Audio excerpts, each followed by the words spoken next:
Viceministro, ¿cómo está? Antonio y Rubén, les saludamos. Bienvenido a La Razón Radio. Hola Antonio, hola Rubén, un fuerte abrazo. De mucho tiempo, Bien. viceministro. Ahora viceministro, antes comandante general de la policía. Así Bienvenido a La Razón Radio, viceministro.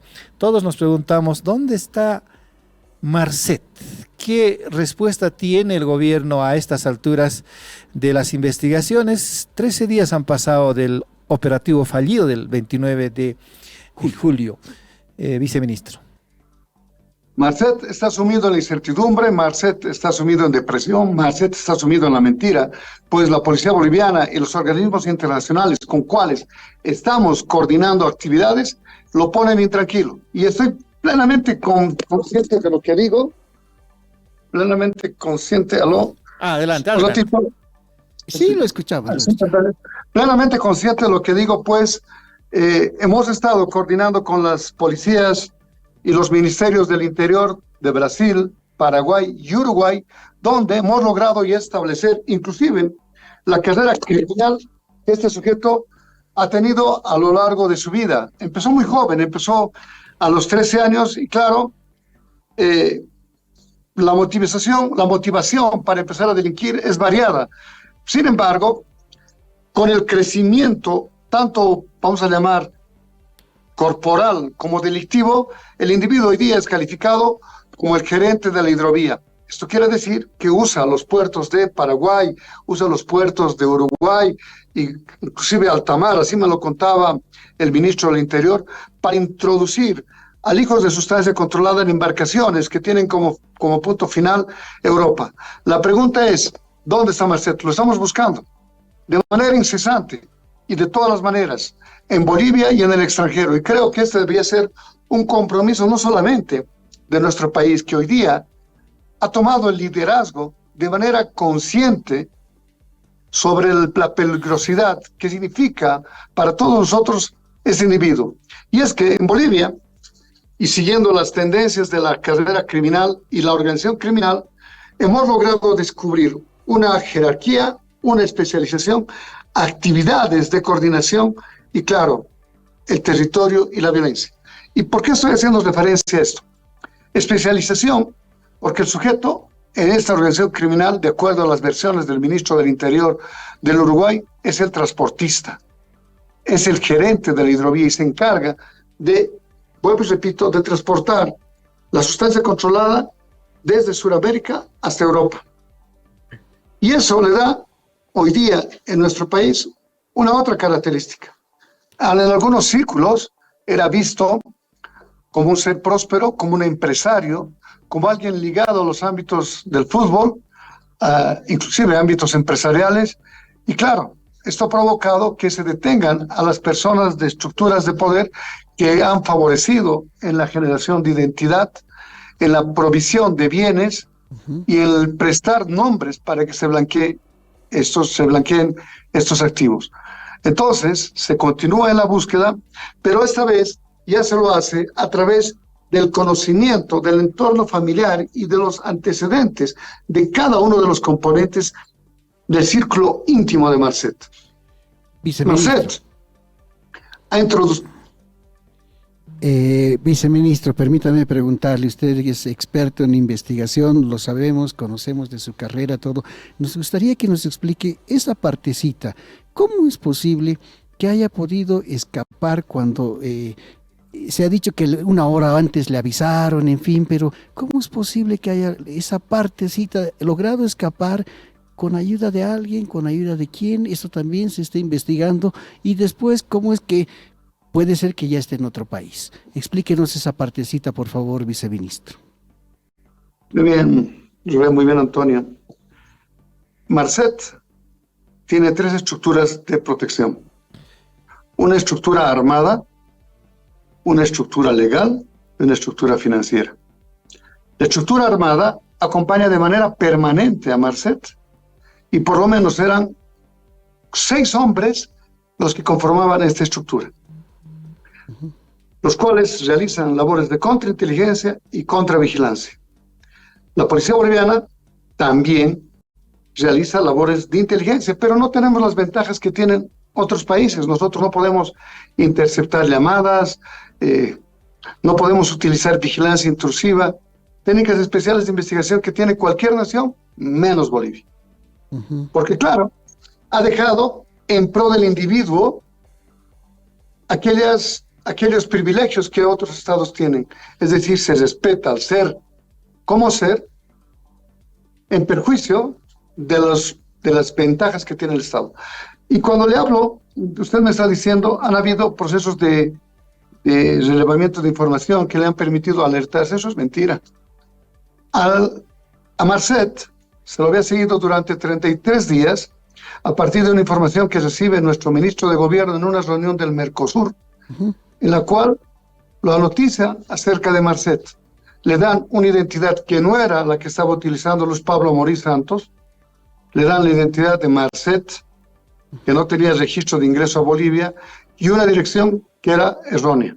Entonces, desde cero, es decir, con esa información de buena voluntad, claro, pero errónea, se empieza la construcción estableciendo que este individuo tenía una estructura, se había trasladado 3 veces en el último mes, y en esa casa, ubicada en la avenida Alemán y Sexto Anillo, el individuo tenía 3 bloques de viviendas. Un primer bloque que daba a la calle donde vivía la servidumbre, un segundo bloque donde vivía él, y un tercer bloque donde vivía su grupo de seguridad. La policía boliviana, a través de inteligencia, de la Dirección de Inteligencia, que está liderada por el coronel Edwin Félix Pérez Mendieta, traslada talento humano para realizar estas labores que nosotros llamamos observación, vigilancia y seguimiento. La observación, la vigilancia y el seguimiento luego se tienen que plasmar en un documento. ¿Por qué? Porque en Bolivia esa notificación roja no tiene la cualidad de mandamiento de aprehensión, no lo tiene. La notificación roja no tiene cualidad de mandamiento de allanamiento. Entonces usted tiene que generar un documento policial, pasarlo a la autoridad judicial tiene que decir, sí, es valedero, vale o no, para que podamos intervenir. Entonces, se preveía que esa acción se iba a realizar el domingo, al día siguiente, de esta actividad vamos a llamar, de verificación de datos, que requería, como digo, dos actividades. Una judicial, para que el operativo sea legal, y una de carácter operativo o táctico, que se tenía que saber cómo estaba conformada la casa, por qué lugar se pueden entrar, por qué lugares puede huir Marcet. Y entonces esto se hace a través del empleo de un dron. Hoy sabemos que Marcet contrató empresas que detectaban el sobrevuelo en su área.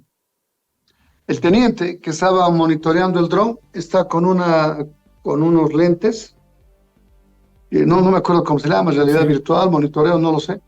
Y entonces está viendo lo que está pasando en la casa, ¿no? Que es grande, una casa grandísima. Y ese tiempo es aprovechado, porque él está cubierto con los lentes, para intervenirlo militarmente, con armas de fuego, armas de guerra, que claro, provocan que el teniente se quede incomunicado primero e invalidado de brindar información. Y por tanto, ese tiempo es aprovechado para que Marcet huya a una hacienda que ya está en custodia de la policía. La hacienda se llama Providencia. Y además, con esto, en este mismo lugar, él brinde este mensaje diciendo que había recibido una información por parte de la FEL Kennedy, de un director de la FEL Kennedy, dice él, no detalla quién. Usted me pregunta, ¿se van a realizar investigaciones? Se están realizando investigaciones con el entorno de protección que ha tenido Marcet en esas 3 esferas y que ha logrado hoy día importantes resultados. No estamos hablando de actividades neutrales. Actividad neutral es aquella que por casualidad, que por un negocio legítimo u otra, hubiera permitido un contacto. Estamos hablando de actividades que están relacionadas al blanqueo de dinero o actividades operativas como las que ha realizado el COIA conjuntamente el hermano de Marcet, introduciendo sustancia controlada a Paraguay. El esfuerzo, si bien está liderado por Bolivia, no es solamente un compromiso boliviano, es un compromiso internacional, debería ser mundial. El presidente dijo en su discurso que la lucha contra el narcotráfico es regional, y es cierto. Así es. O sea, Bolivia está poniendo todo su esfuerzo. Hemos viajado al extranjero, tenemos gente en las vías, en las áreas inhóspitas, inclusive de Santa Cruz, buscándolo. Y estoy seguro que algunas personas que no comprenden la trascendencia de esta investigación, inclusive santifican, idealizan a Marcet porque les dio plata, invirtió en sus clubes, invirtió en sus empresas, actividades típicas de lavado de activos. Viceministro, hay un segundo capítulo que ojalá nos cuente con más detalles respecto de la búsqueda del 29 de julio a Marcet. Llegaron a un campo deportivo, ahí hubo una refriega, 3 policías secuestrados, 2 de ellos lograron huir, 1 fue torturado. ¿Cuál es la historia real de este hecho y cuál era el objetivo de la acción policial de ese día? El objetivo era proporcionar información judicial que permita la tramitación de un orden de allanamiento y un orden de detención contra Marcet, esta vez con la identidad fraudulenta, porque claro, al momento de la intervención el señor iba a decir, yo no soy Marcet, yo soy Amorim, ¿no? O sea, y aquí está mi carnet brasilero y aquí está el certificado que dice que mi identidad es Amorim. Entonces tiene que corroborar fehacientemente la identidad de este individuo y su ubicación. En la ubicación, como le había explicado, se trabaja en 2 vertientes. Una, desde el punto de vista judicial, para darle información al juez de dónde es que se tiene que intervenir, y otra, de darle información al talento humano que tiene que actuar dependiendo de las contingencias o de la posibilidad de defensa que tenga Amorim, en este caso, no es Amorim, en este caso Marcet, para confrontar a las fuerzas policiales que lo van a detener. Esa es la verdad, esa es la realidad. Es una actividad rutinaria de validación de información para poner en conocimiento del juez y de las autoridades policiales que tomen la decisión sobre la hora y la actividad que se va a efectuar. Pero claro, bien ha citado usted el día domingo. Todos los domingos Amorim, Marcet, iba al fútbol. Digo Amorim porque ese era el nombre que usaba en los Leones del Torno. Iba al fútbol y se pretendía intervenirlo ese día, alejado de las posibilidades de defensa en un área pública que indudablemente iba a provocar en aquel momento una reyerta, pero claro, se tenía aquella ventaja que era sacarlo del anonimato, establecer fehacientemente quién era. Y este proceso de anonimización es el que le ha permitido a Marcet eludir la acción de justicias de Paraguay por casi 11 años. Viceministro, ¿Es cierto? Porque... Sí, está bien. Viceministro, cuando usted nos informa que 33 días antes de la acción de la policía, el ministro Eduardo del Castillo había sido informado de la presencia de este hombre en Bolivia, se ha sabido de que su nombre era Luis Amorim, no era Sebastián Marcet. No. ¿Esa comunicación fue oficial? Las identidades falsas surgen de la actividad que se realiza en estos casos. 33 días. ¿Quiénes son sus relaciones familiares, comerciales, deportivas? ¿Dónde vive? ¿Por qué se cambia 3 veces de domicilio? Surgen apenas 33 días. Y digo apenas porque se ha recibido una información fallida en cuanto a la identidad. Evidentemente el sujeto se llamaba Marcet, pero no estaba usando esa identidad en Bolivia, ni estaba viviendo en el lugar que ellos decían que vivía. Cuando le dijeron al ministro... 2 millones de personas viven en Santa Cruz. Claro. La extensión del territorio es vastísima. Viceministro, cuando le dijeron al ministro Eduardo del Castillo que aquí está radicando un hombre buscado en Paraguay y en Uruguay de nombre Luis Amorim, era el nombre que le dieron y le dieron otros detalles más de manera formal. No le dieron el nombre de Luis Amorim, no. Ese nombre de Luis Amorim surge producto de la indagación policial. Le dan el nombre de Sebastián Marcet Cabrera. Entonces, no hay ningún registro migratorio de Marcet Cabrera. No hay ninguna compra, ninguna factura, no hay ningún negocio, no hay ninguna relación de Marcet Cabrera. No. Marcet Cabrera se había anonimizado con una identidad brasilera falsa. Viceministro, ¿no es cierto? Viceministro, ahora le pregunto. Esa es la identidad que hemos logrado dar. Así Pero es. yo le decía, si ahorita yo soy Johnny Aguilera y presento mi documento y digo, no, yo soy Pedro Martínez, ustedes no me pueden detener porque están buscando a otra persona. Claro. Así es. Usted tiene que tener la certeza de la identidad verdadera. pero es una investigación clandestina, es una investigación que no tiene los ribetes de una investigación penal en la que usted tiene los derechos constitucionales en negativo, vale decir, se le pueden intervenir las llamadas. Bolivia no lo hace, se le pueden intervenir las llamadas, se le pueden tomar huellas, se le puede tomar declaración, se le puede detener. Pero esto es una investigación, estamos hablando secreta, no es disruptiva. No, alto Amorín, dame tus huellas, dame tu carnet, no. Hacemos primero, constatamos, o lo constata Pérez, el coronel Edwin Pérez, acerca de que Amorín es Marcet es Amorín, y por tanto la orden que está librada desde Interpol contra Marcet no se está librando, no se está ejecutando contra una persona inocente que es Amorín, se está librando contra Marcet, que está actuando como Amorín. ¿Y por qué digo esto? Porque el sujeto tiene innumerables identidades. Así es, y justo eso le iba a preguntar, viceministro, ahora. ¿Hay la posibilidad de que en este momento esta persona esté con otra identidad, esté donde esté?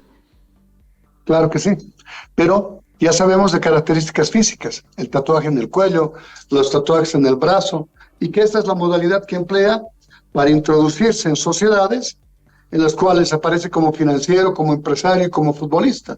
Ahora nos llamará la atención a nivel mundial encontrar un sujeto así, alguien tatuado en el cuello. Este señor estaba, vuelvo y repito, protegido por el anonimato, con identidades fraudulentas, con actividades que no se sabían. Hoy se conoce que el individuo es el gerente de la hidrovía. La vida a Marcet le ha cambiado.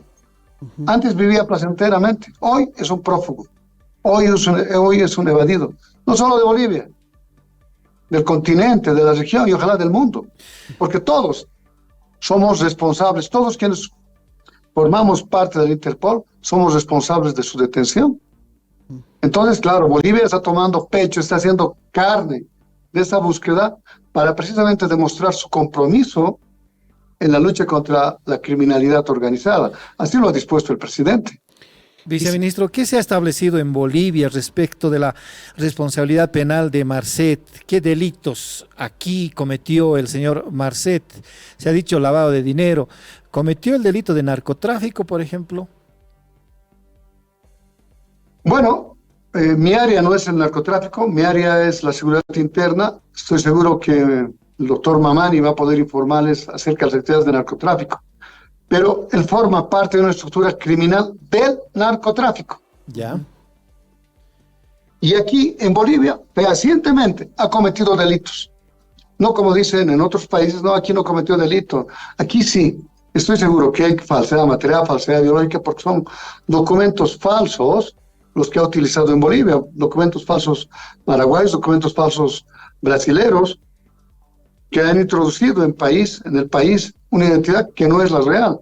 Y lavado de activos, sí o sí hay lavado de activos que forman parte de delitos precedentes para una investigación. Son el narcotráfico, el estafa con víctimas múltiples, etcétera, que lo vinculan a Marcet como esta acción. Y es por eso que Bolivia también está haciendo los trámites para que el Interpol coloque a Bolivia como una entidad solicitante de su captura, no solamente como una entidad accesoria, como es ahora en cuanto a la ubicación de Marcet por pedido de Paraguay. Bolivia también lo está haciendo, y lo está haciendo, yo diría, de una manera permanente, denodada. Tanto lo está haciendo que mientras nosotros nos encontrábamos en Uruguay, la mañana de nuestro retorno, Uruguay realizaba una operación en la búsqueda de Mauro García, cuñado de Marcet, que también está vinculado en actividades delictivas, y se logra la aprehensión, o en este caso el arresto, del suegro de Marcet por tener un arma de fuego de caza, cierto, pero no autorizada, no registrada. Entonces sí, se puede decir que hay una movilización regional, una toma de conciencia destinada a su captura. Es una excelente experiencia para todas las policías, para todos los ministerios del interior de la región, que nos permite comprender entonces, ahora, que es a lo que debemos prestar atención, no solamente los órganos de seguridad del Estado, la comunidad entera.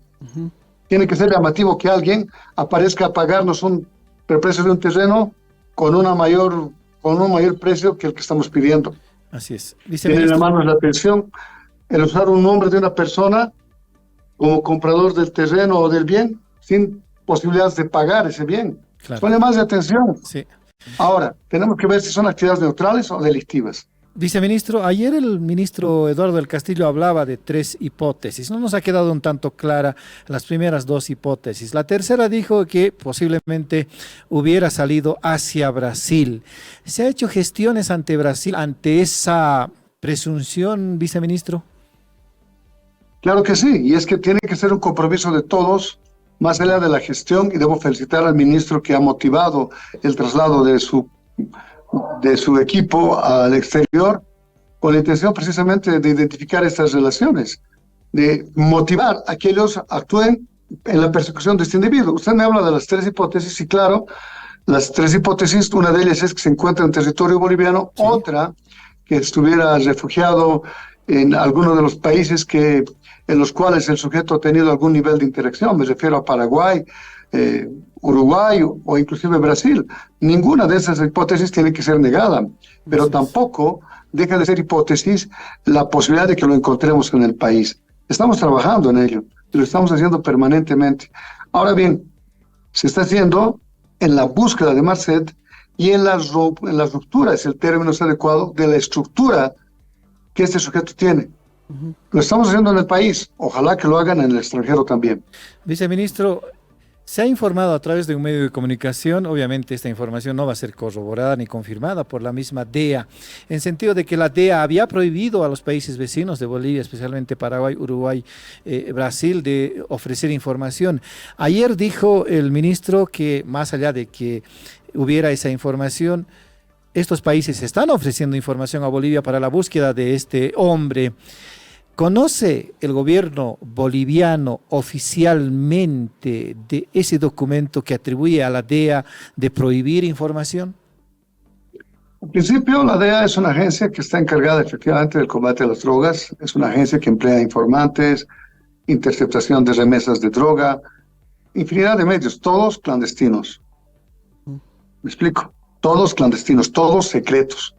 Entonces, es imposible que una agencia que se encargue de actuar de esa manera emita un certificado, un documento que diga prohíbanle dar información, porque estamos entendiendo que la transmisión y búsqueda de esa información es secreta. Pero, además, en la misma línea del ministro de Gobierno, Uruguay nos ha proporcionado información, pasamos ese informe de Uruguay, información valiosísima que va a ser materializada en Bolivia para la captura y la desestructuración de su organización criminal. Lo mismo ha pasado con Paraguay, lo mismo ha pasado con Brasil. Pero no solamente es que hemos recibido, sino hemos intercambiado información que también ellos desconocían. Entonces, esta es la posibilidad de combatir de una manera formal y frontal la delincuencia transnacional organizada que afecta no solamente a Bolivia, sino a la región entera. Por tanto, vuelvo y repito, estoy certero que la DEA no podría decir oficialmente con quién país compartir o no compartir información. La desmiento, nosotros hemos recibido esta información, hemos sido tratados con respeto, hemos interactuado con las autoridades políticas y las autoridades operativas, que como les decía, inclusive realizaron una operación estando nosotros presentes allí en Uruguay. Hemos logrado saber el entorno familiar, la información histórica, los nuevos componentes de nacionalidad uruguaya y nacionalidad boliviana que forman parte de la estructura. Y claro, entonces el intercambio de la información ha sido absolutamente oportuno e idóneo. Aquí tenemos las fotografías de las reuniones en los que personalmente en los que yo he tomado contacto con las autoridades políticas y policiales del Brasil o del Uruguay. Lo mismo ha pasado en el Brasil y en Paraguay.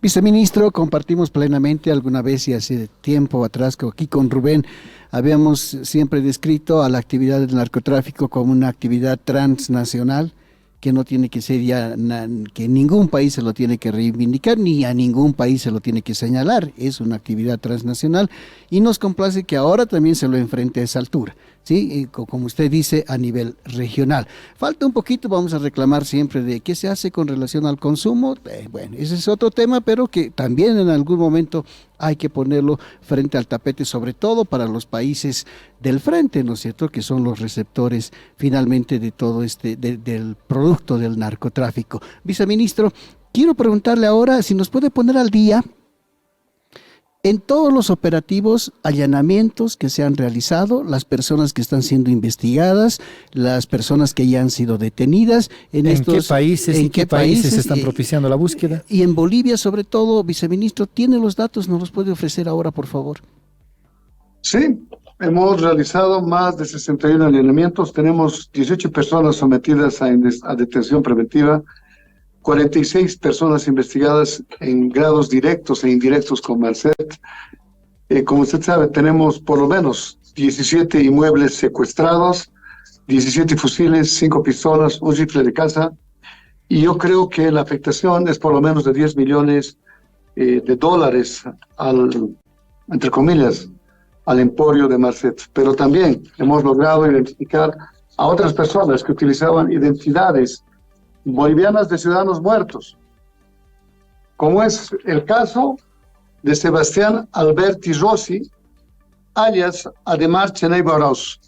Sebastián Alberti Rossi salió de la cárcel uruguaya a dejar basura, y en el momento de dejar basura interviene una motocicleta con armas de fuego disparando a quienes se encuentran en los alrededores, momento que es aprovechado para huir de esa cárcel. No lo sabríamos si no hubiéramos interactuado con Uruguay, no lo sabríamos si es que Uruguay no nos hubiera permitido establecer que efectivamente se había casado con Jimena Catherine Marcet Cabrera, hermana de Marcet y por tanto cuñado de este señor, que forma parte de la estructura criminal, como bien ha dicho usted, del narcotráfico en cuanto al transporte. Quiero brindarles un fuerte abrazo.